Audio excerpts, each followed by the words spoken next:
Okay, ready? So thanks for holding on.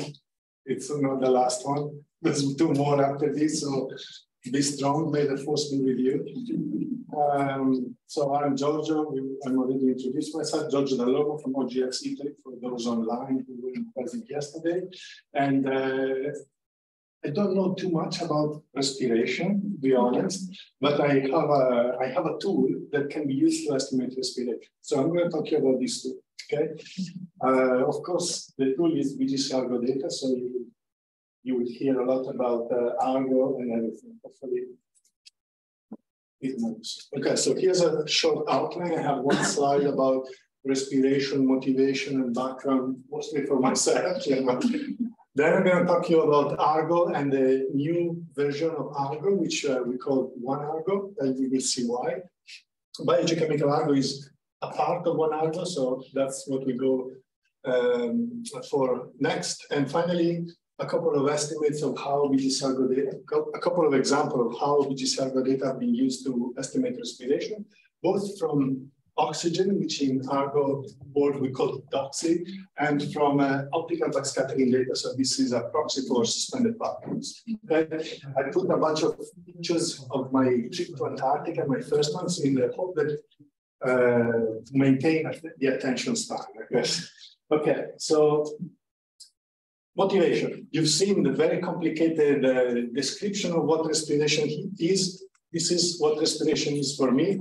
Organic matter plus CO2, the substrates that are transformed back into CO2 and inorganic nutrients. Okay, so as you can see from the equation, respiration is impacted by the availability of the substrate, so how much organic matter we have, how much oxygen is available for the mineralization, but also by the community that carries out this process.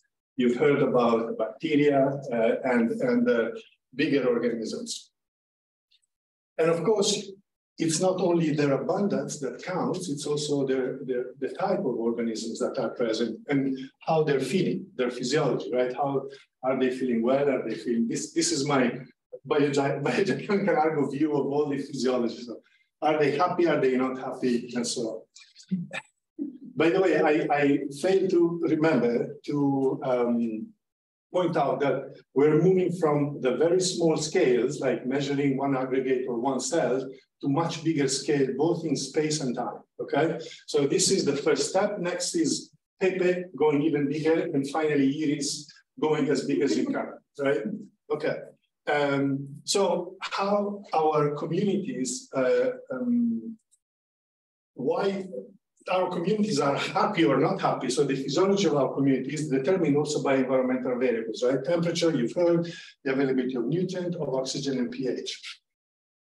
And of course, the reason why we care about respiration is that it has very large impacts on some important ocean processes. Deoxygenation, right? It's the only sink of oxygen in the mesopelagic. So it controls the oxygenation somehow. Of course, there's a physics involved as well. Because it converts the sinking organic matter back into CO2, it controls also the vertical gradient of CO2 in the water column. And as a consequence, the rate at which CO2 is re-exchanged with the atmosphere, right? And as a consequence, again, how much carbon remains inside the ocean, okay? So this has also important implication for atmospheric CO2. And finally, because one of the products that respiration generates are inorganic nutrients, it also controls the distribution of the nutrients in the ocean. And therefore, it impacts the ecosystems that we rely on, essentially. Okay, so very important slide. This is taken from a binocular, one of the first icebergs we saw, so everybody was taking 100 pictures, then they came much closer, the binocular was not necessary anymore, but it was cool to do. Okay, so before going into the details of how BGC-Argo data are used to estimate respiration, I'm going to tell you about the Argo program, okay? I am very excited about the Argo program. It's an amazing international collaboration, and I hope I can try to convey a little bit of this enthusiasm for you guys.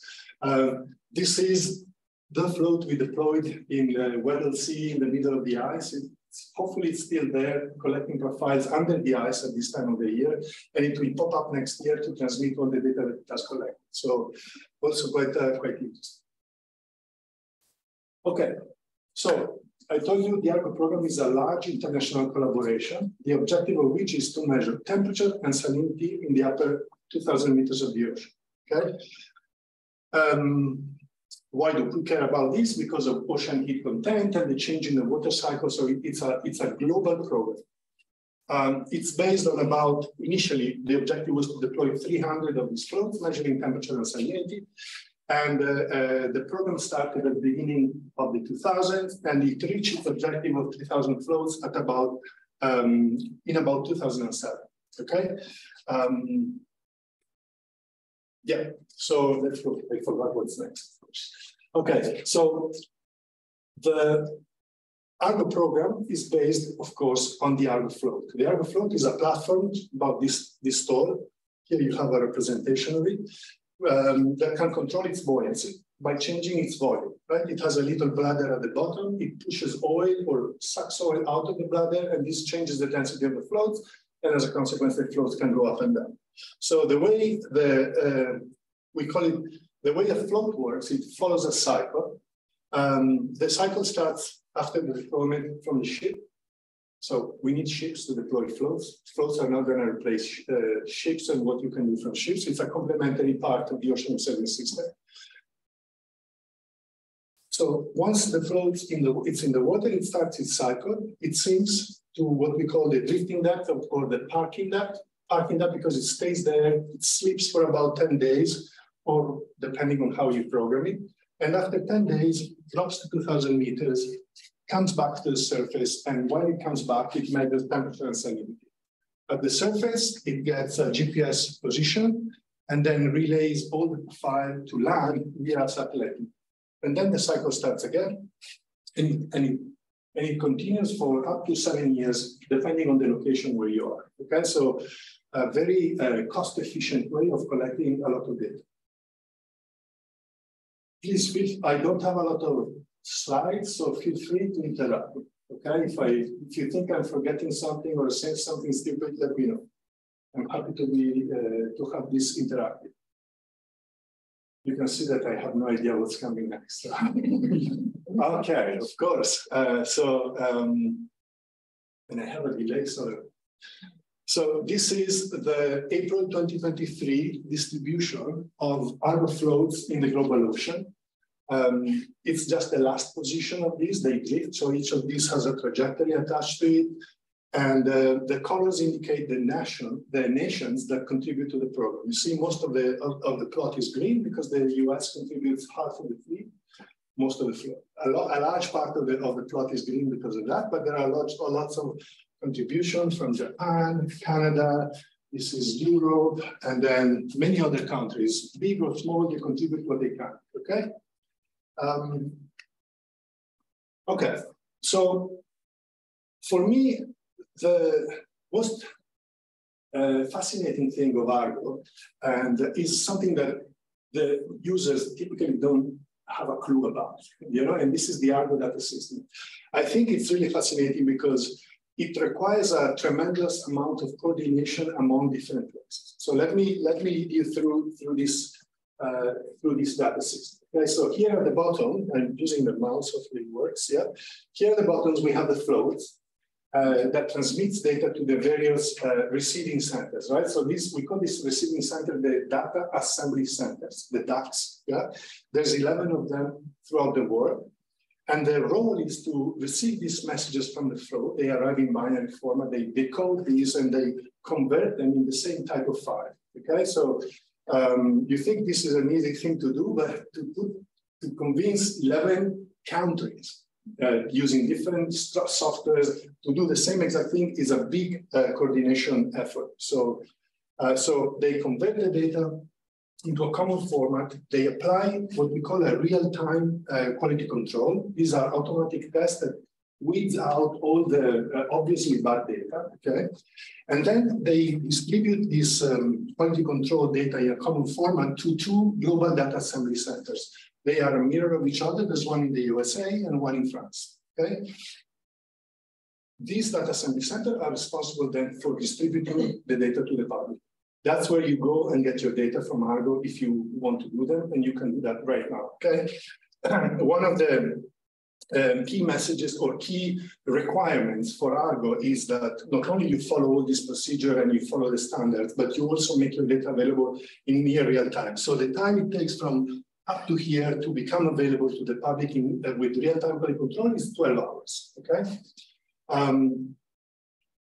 I hope you will start using Argo after this if you haven't yet. Okay, that's my objective.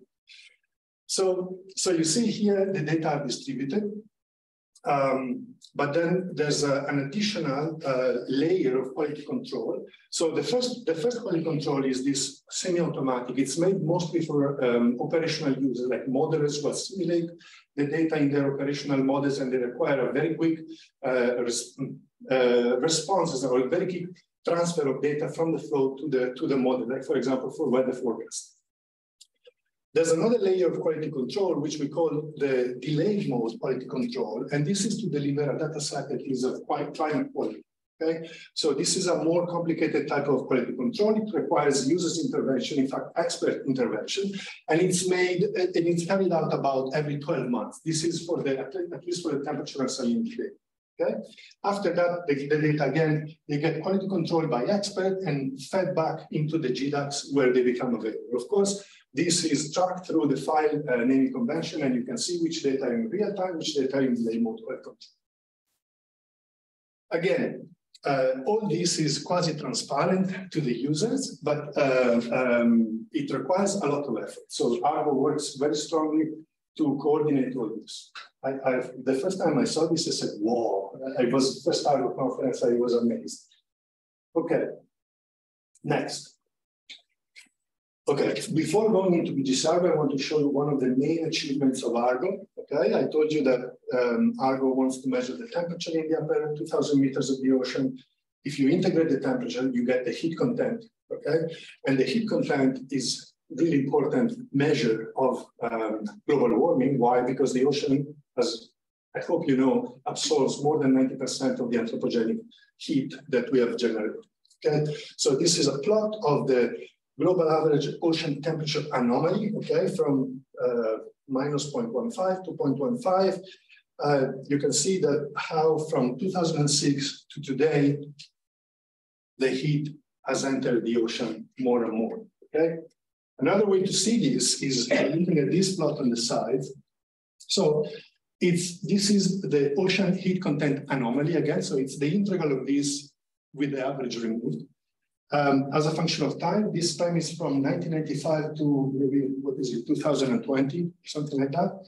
And the top plot is the ocean heat content anomaly for the upper 700 meters.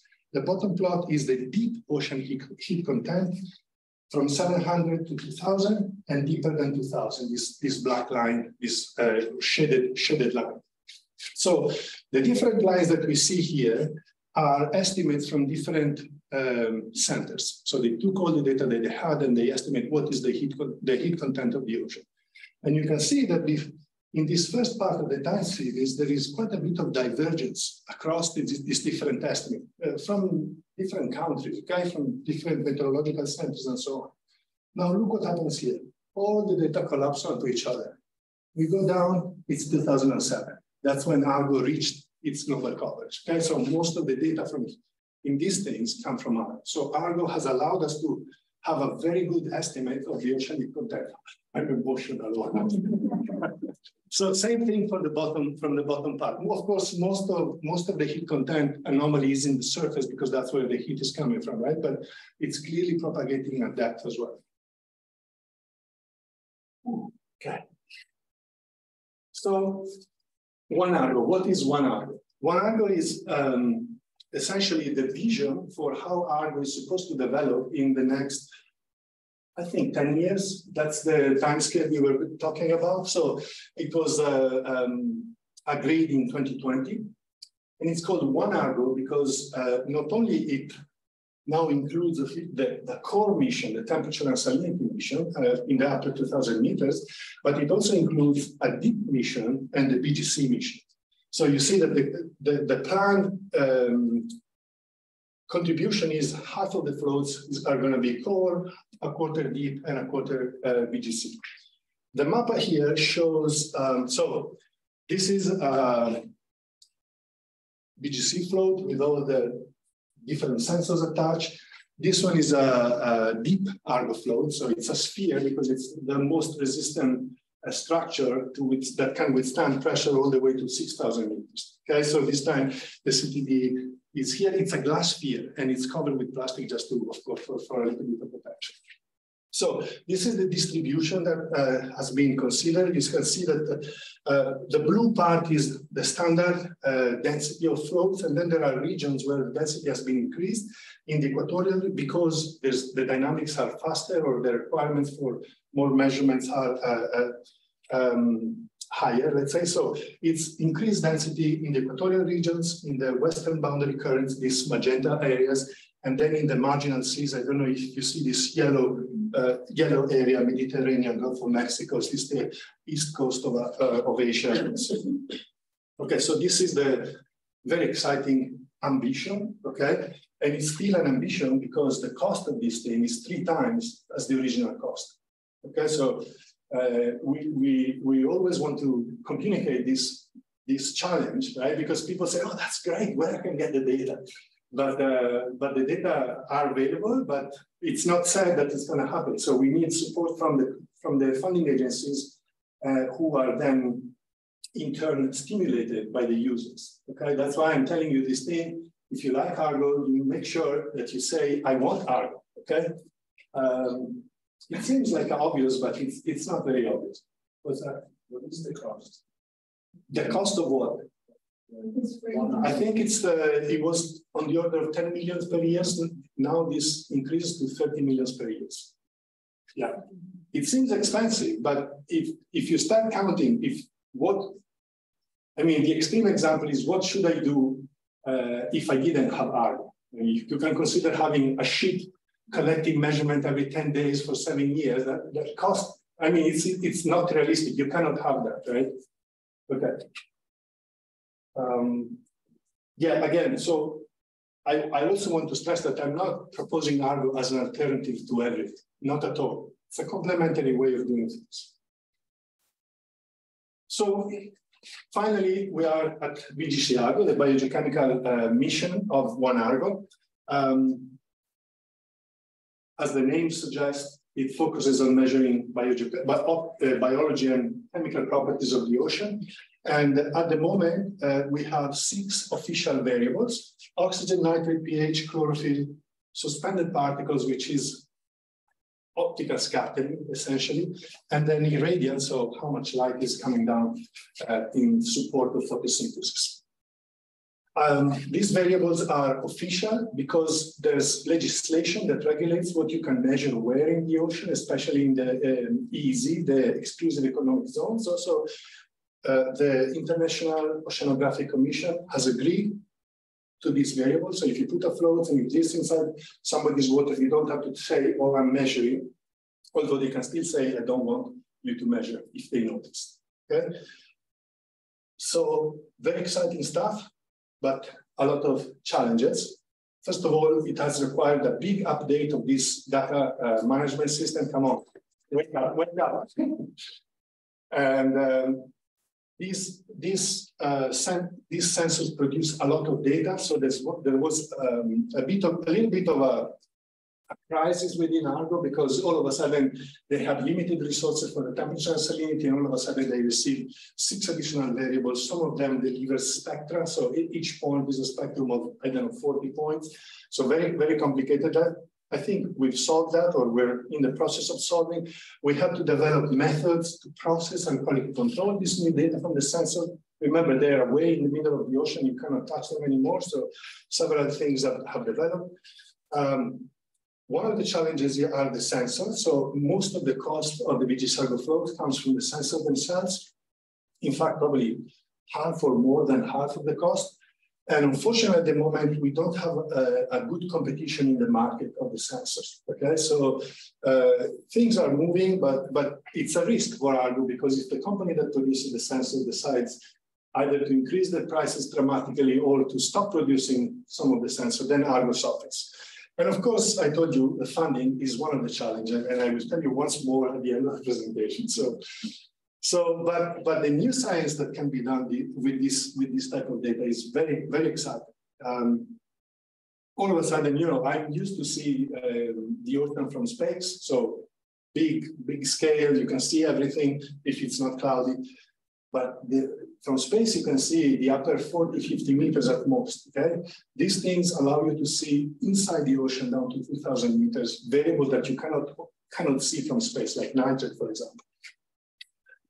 Again, once the array will be completed, we will see this on a global scale. And once more, the data are freely available for everyone in real time, near real time, 12 hours. Okay. So we've come to some example of how we use this data to estimate respiration. This is a float with a plug in the weather sea. You see with some spikes at the bottom so that it gets stuck into the shelf and it doesn't drift away with the currents, and it keeps measuring in more or less in the same area during the winter. Mm-hmm. So hopefully it's still alive. Okay, so how can we estimate respiration / remineralization using BGC-Argo float? Essentially, we can look at the rate of change of most of the variables, okay? Different time scale. The prime variable that has been used is the oxygen. Why? Because the sensors are much more well understood, characterized, and we have techniques for correcting drifts, for example, by measuring in air. Okay, Dominic is not listening Latin. So then we can look at, similarly, we can look with additional assumptions, we can look at how particles are consumed in the mesopelagic. So we can do this with the optical backscattering data, BBP. So it's particulate optical backscattering. It's been done also with chlorophyll measurements. So you can see once the chlorophyll is injected in the mesopelagic, for example, by a fast sinking flux, on a short time scale, the signal declines quite quickly. So we can see this as a way to have some estimate of remineralization of chlorophyll-containing particles. And of course, we can also look at the nitrate remineralization, and even through measurements of pH at the DIC production as a consequence of remineralization. Again, you have a float on the side with the different sensors measuring the different properties. So here's the first example of how we use BGC-Argo data to estimate respiration using oxygen data. So this is a plot, pressure or depth as a function of time of a float that collected data in the Indian Ocean Indian Ocean sector of the Southern Ocean over about 4 years. The black lines are the mix layers. The colors are the oxygen concentration, and these horizontal lines are just the depth level. So the idea is very simple. If you look at a given depth level, you can see that after the deep mix layers have injected fresh oxygen into the mesopelagic, once the mix layer shows, this oxygen is locked away from the surface. There is no production because we are well below the euphotic zone. And as a function of time, it declines. So by looking at the decline in oxygen, we can estimate respiration. You can see it over here. These are the oxygen concentration at 150 decibel over the 4 seasons, right? So it will be somewhere here, here, here, here. And you can see that as a function of time, the data decline more or less. We fit them, and the rate of that fit is the change of oxygen as a function of time, which you multiply by the famous RQ value, and you get the remineralization rate in carbon units. Okay, so Hannon et al. Did this back in 2016. They did it for a bunch of floats in different ocean regions, and they obtained different estimates of respiration. And I put this figure to show one of the limitations of the technique. So you've seen that here, I mentioned that after the deep mixed layer inject oxygen in the mesopelagic, that's when we start counting the decline of oxygen. But if the mixed layer is not that deep, you're not going to have new oxygen at the beginning of the season, and therefore it's very difficult to see these changes. So when you have a flow, for example, this one, you see in a relatively stratified region where the mixed layers are not going very deep, the respiration that is estimated with the technique is 0, but it's not because there is no respiration, it's because the physical signals are of the same order of magnitude as the biological signals, and they compensate, and we cannot see any change in the oxygen at given depth. That's why we should call this the net apparent respiration. Right now, okay. So that's very important to remember, right? So it works really well at high latitude where the seasonal signals are very strong. You have deep mixed layer injecting oxygen. It doesn't work very well in the with oxygen, at least in the permanently stratified regions. Okay. Here's another example from backscattering. So this is a float in the Red Sea. The black line is the mixed layer. The cyan line is the deepest value between the mixed layer and the euphotic zone. I call this the productive region, the depth of the productive region. So above the cyan line, we can have production. Below, we cannot have production, okay? You see here, after a little bit of oscillation at the beginning of the season, there is an injection of particles into the mesopelagic layers. And if you follow along the isopycnals, the particles decline as a function of time, okay? So in this particular work, we use a similar technique, a similar assumption to the oxygen, right? That once the particle have been injected, there's no more injection through the air. You just look at how they decline and you can estimate respiration. But of course, these are particles, they can sink. So it could be that at different times during the season, you could have an extra injection. So this would result in new particles appearing and therefore in an underestimate of the respiration. That's something to keep in mind. So, okay, this one, I don't know if you can see very well, but it's one of the things you need to do. So we measure optical backscattering, this light reflected by particles, scattered back by particles. But what we want, in fact, is the particulate organic carbon in the particles. So the only thing we can do is we can establish some empirical relationship between coincident measurements of optical backscattering and of PSC, and then we use this relationship to convert our BGC-Argo data into PSC. So our BGC-Argo optical scattering data into PSC concentration estimates. One of the things to keep in mind about the uncertainties.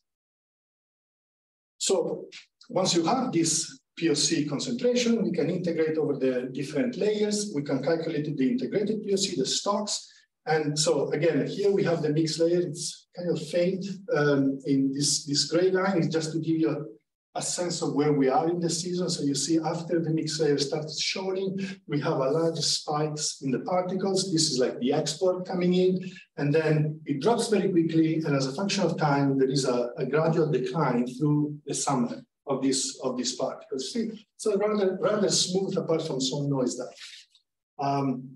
Notice that in this work, we didn't do as a function of depth, but we followed the isopycnal surfaces, you see, especially because they were moving so much, right? So inside the isopycnal, more or less, it's the same water mass. If we were to take the same depth, there would be a lot of influence from water masses above and below in the same depth layer.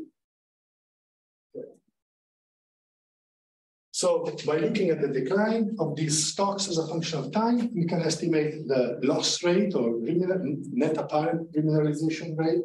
And you can see that in this particular case, they were declining rather exponentially as a function of depth, as we kind of expect for these things.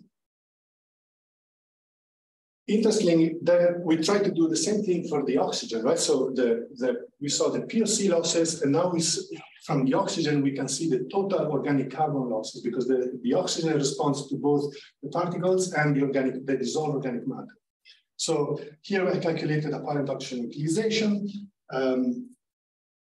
I hope you follow. So the parent oxygen utilization is very simply the difference between the measured oxygen and the oxygen saturation. So,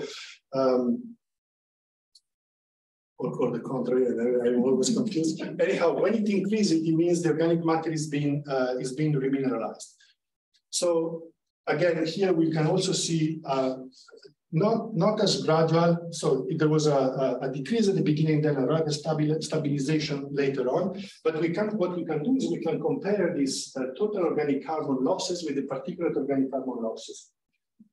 And in this particular case, in the Red Sea, we found that the total organic carbon losses were much greater than the particulate organic carbon losses.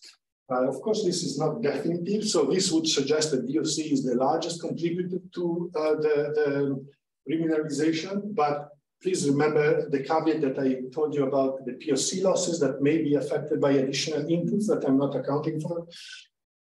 And also that the Red Sea is not very globally representative, so it's a special place. So it has to be seen if that works in the same way everywhere else. So almost there. I just decided to plot a figure for the floats with at least 365 days of data for oxygen and for optical backscattering, just to show you the availability of data that we have for this type of measurements. Of course, here, not all of them are useful. Why? Because there's a lot of permanent stratified regions here, right? So I said that we cannot use those. I think for the backscattering, we may be able to use them, and if we look a little bit more. So there's a lot of data available all of a sudden, and especially for oxygen, they are already globally distributed. So because of this large availability of data, instead of looking at one float, people now started looking at population of floats in given region. For example, here's an example in the Southern Ocean, which is probably one of the most populated regions because of American program SOCOM. You might have heard about it. So here, this group of Australian colleagues have divided the Southern Ocean into regions and then extracted all the floats in every region, computed the averages, and calculated the changes of oxygen in a given region as a function of time. So this allows them to use not only floats with a year worth of data, but they can take all the data that they have, put them in the same pot, and say, okay, let's see the climatological season in this particular region. So that's what they did. They also worked out a function of depth layers. I'm saying this thing about the depth layer versus the isopycnal layers because there's, I think something interesting is coming out from the exercise that we're doing later in the week. Because you use these large averages, there is hope, at least, that we minimize the changes in the water masses, which instead, if you use just a single float, you might encounter. And interestingly, there are some differences, sometimes important, across different studies. So this is not by any means something that has been resolved. So we need interested people who want to work on this and help us figuring why the different estimates from different authors in different times are giving us different results. In the same ballpark number, at least. So that's good. So advantages, lots of data, and still growing because the array is not completed yet. We see inside the mesopelagic for the first time through the year in places that normally are very difficult to access, like the Southern Ocean. We are reaching basin coverage, and we have not only the respiration or net apparent respiration rates, we also have environmental variables that we can use to derive parameterizations. Many limitations, right? So for the moment, we're ignoring advection and mixing in these estimates.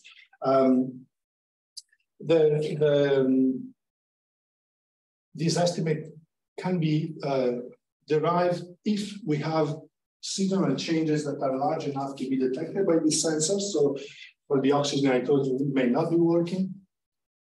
And these seasonal changes must be larger. So the seasonal changes due to biological impact must be larger than those due to physical impact. Because of this, we cannot see inside permanently stratified regions, and we also need to account for sensor drift, but we have corrections for this. So, in conclusion, BGC-Argo dataset freely available, growing in size for you to use to help us improve it. Can be used to estimate net apparent mesopelagic respiration. And please remember, one Argo, this is still an aspiration. It needs sustained funding. So if you have a chance, prod your program managers to provide funding for Argo. On a sustained basis, these are not project-based funding. These are government that give money continuously every year without competition for grants and so on. That's what Argo is looking for. Okay, that's how the temperature and salinity measurements are funded at the moment. So if you have any questions, please let me know.